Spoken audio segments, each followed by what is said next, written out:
तो आज हमारे साथ हैं बिग बॉस की क्वीन, जिन्हें एंटरटेनमेंट क्वीन, अदरक क्वीन, किचन क्वीन और ना जाने कितने खिताबों से नवाजा गया।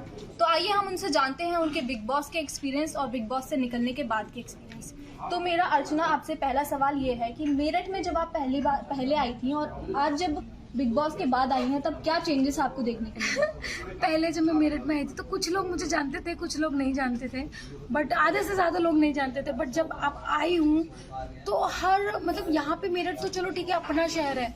मैं मुंबई की बात करती हूँ या कहीं और की बात करती हूँ, जैसे मैं गाड़ी का शीशा नीचे करती हूँ, अरे देखो देखो देखो अर्चना जा रही है, क्या चल रहा है। तो मुझे क्या चल रहा है कि नाम से ज़्यादा जाना जा रहा है, अर्चना अर्चना गौतम क्या चल रहा है अर्चना, ये वो करके। तो बहुत मज़ा आ रहा है कि कल भी जब मैं आई थी तो लोगों ने मुझे पहचाना और इतना प्यार दिया। मैंने अपना ट्रैक्टर रैली का मैंने अंदर बोला था कि ट्रैक्टर रैली निकालूंगी, और मैंने ये भी बोला था कि अगर मैं जीतती हूँ तो अपने क्षेत्र में हेलीकॉप्टर से जाऊँगी। तो मैं जीती नहीं, बट ट्रैक्टर रैली मेरे लिए काफ़ी थी और मुझे बहुत मज़ा आया, लोगों का बहुत प्यार मिला।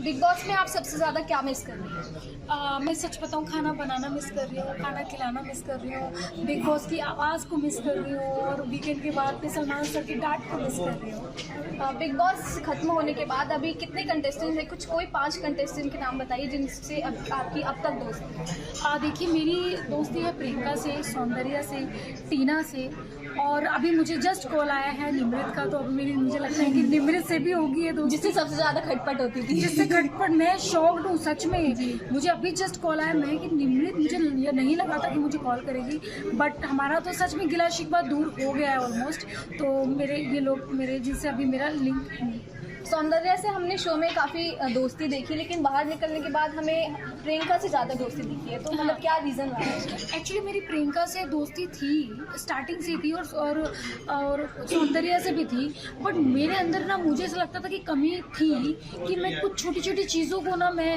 उनको बोल देती थी और वो चिढ़ जाती थी। तो बट मैं क्या करूँ, मेरे पेट में बात रहती थी तो मुझे बोलना होता था। बट मुझे बाहर आने के बाद पता चला कि शायद मुझे अपनी रियल लाइफ में अपने पेट में कुछ ऐसी बातें आ रही है जो किसी को बुरी लग सकती है, वो पेट में ही रखनी पड़ेगी, उसको नहीं बोलनी पड़ेगी। तो मुझे ऐसा लगता है कि थोड़ी सी जो खटपट हुई है हमारी, वो इस वजह से हुई है। वरना आज भी प्रियंका मेरी बेस्ट फ्रेंड है, सौंदर्य मेरी बेस्ट फ्रेंड है, दोनों से मेरी बहुत अच्छी बात होती है। शो के विनर MC स्टैन के बारे में कुछ टिप्पणी? नहीं, ऑफ कोर्स मैं उसको मुबारकबाद देना चाहती हूँ MC स्टैंड को कि भैया, मैंने एक शायरी बनाई थी तुम पे कि जिसने 4 महीने में कुछ नहीं किया वो 4 दिन में करेगा क्या, जिसने 4 महीने में कुछ नहीं किया वो 4 दिन में करेगा क्या। भैया तू तो ट्रॉफी ले गया, हम धरे रह गए। तो भैया अब तो कहते, मैंने एक चीज़ कहती, घास खाने आए हम, अब तो ऐसा लग रहा सोते सोते फिनाले में पहुंच गया। भैया सही है तेरा, तो भैया तेरी लीला परंपरा पार है भैया, तू जीत गया। हम यहाँ पे इतने मुद्दे क्रिएट करके, इतनी चीजें हंसा के, रुला के, सब करके हम 4थे नंबर पे आए और तू सोता सोता ट्रॉफी ले गया। तो भैया सही है। बिग बॉस में जब एक फिनाले से पहले एक टास्क हुआ था जिसमें पोजीशन बतानी थी, तब आपको 4th नंबर दी गई थी, जो कि आपने लेने से बिल्कुल इनकार कर दिया था। लेकिन अभी भी आपको 4th नंबर है, उस पर क्या आप कहना चाहेंगे? मुझे नहीं पता ये क्या हो गया, क्योंकि देखो मेरा क्या था, मुझे ऑफ कोर्स मैंने हमेशा दूसरों के लिए वहाँ पे किया था, मैंने कभी अपने लिए नहीं किया था, क्योंकि मैं स्टार्टिंग से ही नॉमिनेशन से डरती नहीं थी।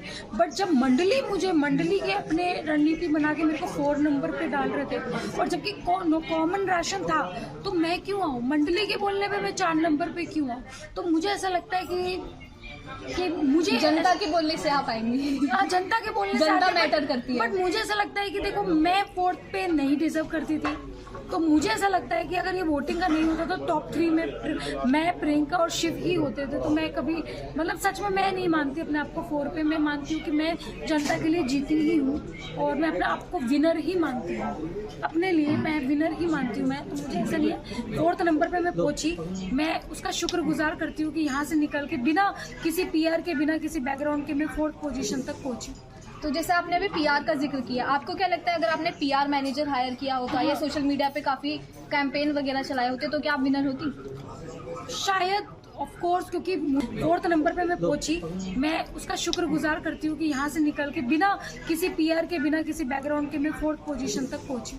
तो जैसे आपने अभी PR का जिक्र किया, आपको क्या लगता है अगर आपने PR मैनेजर हायर किया होता या सोशल मीडिया पे काफ़ी कैंपेन वगैरह चलाए होते, तो क्या आप विनर होती? शायद, ऑफ कोर्स, क्योंकि मुझे पीआर वाले ये बताते रहते थे कि जो तेरी कमियां हैं वो क्या क्या है, और मैं वो कमियां अंदर बाहर से अंदर सीख के जाती और चीज़ें अच्छी हो जाती, बट मैंने वो चीज़ें नहीं की। जो दिल में आया मैंने वो किया। आपके अकॉर्डिंग अगर आप विनर नहीं होती तो कौन होता? हाँ, मेरे अगर मैं नहीं होती तो ऑफ कोर्स प्रियंका होती, क्योंकि मेरी वो दोस्त है और हम दोनों साथ में रहे हैं, तो मैं प्रियंका को अपने मैं अगर नहीं होती तो प्रियंका होती। साजिद जी का हमें जो कंटेस्टेंट के रूप में हमें वो कभी दिखाई नहीं दिए, उन्होंने सिर्फ अपनी इमेज बनाने की कोशिश करी बिग बॉस में, उस पर आप क्या कहना चाहेंगे? एक्चुअली क्या था कि साजिद जी ने कभी मुझे बिग बॉस देखा भी नहीं, हमने भी नहीं देखा, तो वो ना क्या है कि मुझे ऐसा लगता है कि आज जो ये एमसी स्टैंड और शिव टॉप 2 में आए हैं, साजिद जी की बदौलत ही आए, मुझे ऐसा लगता है, क्योंकि उन्होंने ही उनको जोड़ के रखा है। उन मंडली भले ही शिव ने बनाई है या उसने जोड़ने की कोशिश की है, मैंने ही नाम दिया था मंडली का, बट हाँ, अगर उन लोगों को जोड़ के जो रखा है वो साजिद जी, अगर साजिद जी इस गेम में नहीं होते थे तो ये गेम कुछ और होता था। तो जैसे साजिद जी ने अपनी इमेज बनाने की कोशिश करी, वैसे कहीं ना कहीं हमें भी आपकी ऐसी इमेज लगी कि आप एक पॉलिटिशियन की इमेज बनाना चाहती हैं, कि आप घर के काम करना, एक सादा जीवन जीना, जैसे पॉलिटिशियन करते हैं। आप इस पे क्या कहना चाहेंगे? नहीं, अगर ऐसा होता था तो भैया अपनी चीजा लेदर थोड़ी ना कराती थी। मैं इतना ज़्यादा लाउड बोलती थी, इतना ज़्यादा मैंने कभी कभी कुछ चीज़ें ऐसी बोली है जो पॉलिटिशियन के लिए अच्छी नहीं है, तो यही तो मैं बता रही हूँ। अगर यही दिमाग होता था तो भैया नहीं होता था। वो मुझे पसंद है, मैं नॉर्मली मैं ऐसी हूँ। अभी भी जब मैं कल घर पे गई, इतने सारे लोग थे, मैंने कहा मम्मी मैं बनाऊंगी चाय। मम्मी कही पागल हो गई, नीचे लोग वेट कर रहे, तो चाय बनाएगी, मैं बना के ला रही हूँ। तो मेरा नेचर खाने पिलाने का ऐसा ही है, कोई मेरे घर पे आता है, मेरा नेचर ऐसा है। बट हाँ, अगर मैं वैसे पॉलिटिशियन इमेज को अच्छे से करती तो शायद जो ये मुझे डांट वाट पड़ी है, शायद वो नहीं पड़ती थी, मैं भी अच्छी बन के रह सकती थी। बट उस घर में ऐसा कुछ नहीं है, जैसे आप होते हो वैसे ही होते हो। कुछ लोग अपने आप को कंट्रोल करते, कुछ लोग नहीं करते। एक्ट्रेस या पॉलिटिशियन? देखो, दोनों ही इक्वल है मेरे लिए, बट अभी मुझे लगता है कि जनता ने एंटरटेनमेंट में मुझे पसंद किया है, तो मैं ज़्यादातर एंटरटेनमेंट दुनिया में अभी फ़िलहाल रहना चाहूँगी, और पॉलिटिक्स को मैं साइड बाय साइड अगर मैं नहीं होती तो ऑफकोर्स प्रियंका होती, क्योंकि मेरी वो दोस्त है और हम दोनों साथ में रहे हैं, तो मैं प्रियंका को अपने मैं अगर नहीं होती तो प्रियंका होती। साजिद जी का हमें जो कंटेस्टेंट के रूप में हमें वो कभी दिखाई नहीं दिए, उन्होंने सिर्फ अपनी इमेज बनाने की कोशिश करी बिग बॉस में, उस पर आप क्या कहना चाहेंगे? एक्चुअली क्या था कि साजिद जी ने कभी मुझे बिग बॉस देखा भी नहीं, हमने भी नहीं देखा, तो वो ना क्या है कि मुझे ऐसा लगता है कि आज जो ये एमसी स्टैंड और शिव टॉप 2 में आए हैं, साजिद जी की बदौलत ही आए, मुझे ऐसा लगता है, क्योंकि उन्होंने ही उनको जोड़ के रखा है। उन मंडली भले ही शिव ने बनाई है या उसने जोड़ने की कोशिश की है, मैंने ही नाम दिया था मंडली का, बट हाँ, अगर उन लोगों को जोड़ के जो रखा है वो साजिद जी, अगर साजिद जी इस गेम में नहीं होते थे तो ये गेम कुछ और होता था। तो जैसे साजिद जी ने अपनी इमेज बनाने की कोशिश करी, वैसे कहीं ना कहीं हमें भी आपकी ऐसी इमेज लगी कि आप एक पॉलिटिशियन की इमेज बनाना चाहती हैं, कि आप घर के काम करना, एक सादा जीवन जीना, जैसे पॉलिटिशियन करते हैं। आप इस पे क्या कहना चाहेंगे? नहीं, अगर ऐसा होता था तो भैया अपनी चीजा लेदर थोड़ी ना कराती थी। मैं इतना ज़्यादा लाउड बोलती थी, इतना ज़्यादा मैंने कभी कभी कुछ चीज़ें ऐसी बोली है जो पॉलिटिशियन के लिए अच्छी नहीं है, तो यही तो मैं बता रही हूँ। अगर यही दिमाग होता था तो भैया नहीं होता था। वो मुझे पसंद है, मैं नॉर्मली मैं ऐसी हूँ। अभी भी जब मैं कल घर पे गई, इतने सारे लोग थे, मैंने कहा मम्मी मैं बनाऊंगी चाय। मम्मी कही पागल हो गई, नीचे लोग वेट कर रहे, तो चाय बनाएगी, मैं बना के ला रही हूँ। तो मेरा नेचर खाने पिलाने का ऐसा ही है, कोई मेरे घर पे आता है, मेरा नेचर ऐसा है। बट हाँ, अगर मैं वैसे पॉलिटिशियन इमेज को अच्छे से करती तो शायद जो ये मुझे डांट वाट पड़ी है, शायद वो नहीं पड़ती थी, मैं भी अच्छी बन के रह सकती थी। बट उस घर में ऐसा कुछ नहीं है, जैसे आप होते हो वैसे ही होते हो। कुछ लोग अपने आप को कंट्रोल करते, कुछ लोग नहीं करते। एक्ट्रेस या पॉलिटिशियन?